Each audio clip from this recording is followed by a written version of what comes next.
So we are once again waiting for new Herpa Wings models, but that gives us time to take a look at some of the gems of the past, like this little Embraer.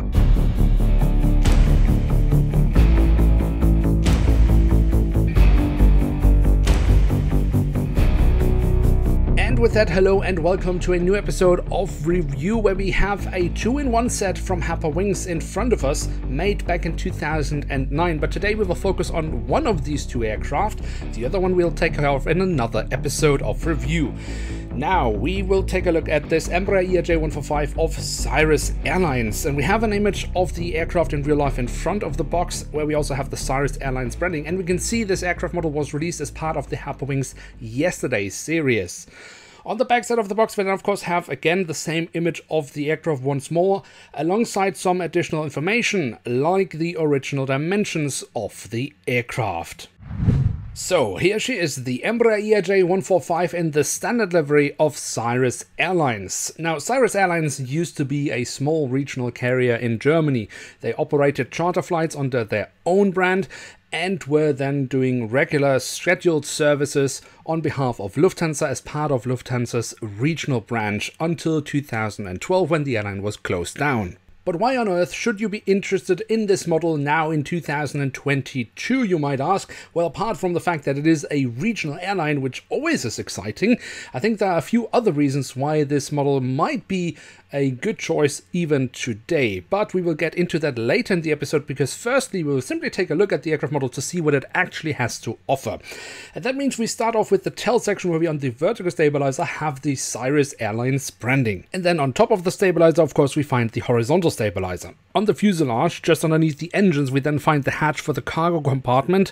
We have the full registration code of the aircraft and the German flag. And we do have a bit of detailing around the APU exhaust towards the tail of the aircraft. Then of course we also have the engines mounted here at the back. They have been kept in all white, just as most of the fuselage, but we do have the silver leading edge printed on. The backside could be a little bit more detailed, but for the time that was the standard. If we look into the engines from the very front, however, we can very nicely see some details with the engine fan blades. The front of the aircraft has been kept white, as most of the aircraft indeed has as well. But we do actually find a little red mark and some writing next to the cabin door. And then of course we also have the cockpit section with the cockpit windows and the window wipers that have been added as well. On the fuselage, just above the wings, we then find the emergency exit has been printed on, which leads us straight to the wings, which we should also take a closer look at, starting off at the top side, where we find the flap slats and spoilers have been carved out somewhat nicely, although that could have been a little bit more pronounced. But we do, maybe surprising for an aircraft model from 2009, actually have the markings for the emergency exit printed on. And also the underside of the wings, I think, looked fairly decent.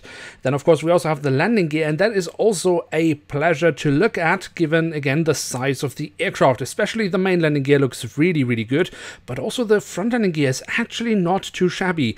Although of course we could have had a few markings around the front landing gear printed on.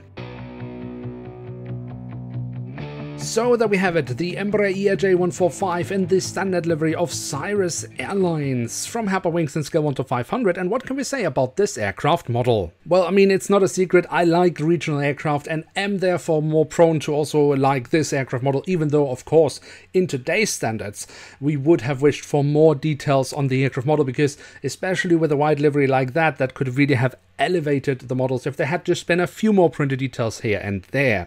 But I still think this model is worth our time in 2022. Firstly, of course, for anyone who likes retro aircraft, this might be a nice addition for one's collection. But most importantly, I think this is the perfect model to be cannibalized. And what I mean by that is you don't need to remove very many details to get an entirely wide aircraft model. So you could very easily create your very own white little private jet that you could then add to, for example, your airport setup if you would like to do so. Of course, it's always a shame that you have to destroy aircraft models to create your own personalized custom models, but given the fact that Herpa just doesn't want to give us albino models, we have to resort to these measures. But at the end of the day, if that is something you actually want to do, is of course entirely up to you. With that, we have reached the end of today's episode. If you have enjoyed this video, then don't forget to leave a like, that would be very much appreciated. And of course, if you are new around here, why not hit subscribe? That would be absolutely awesome. With that, I'd like to say thank you very much for watching. Hope to see you soon again. I'm checking out, and bye. Funny, so Herpa is actually capable of making wide aircraft models, unlike the British Airways A350s, the German Air Force A350, or the Lufthansa 787.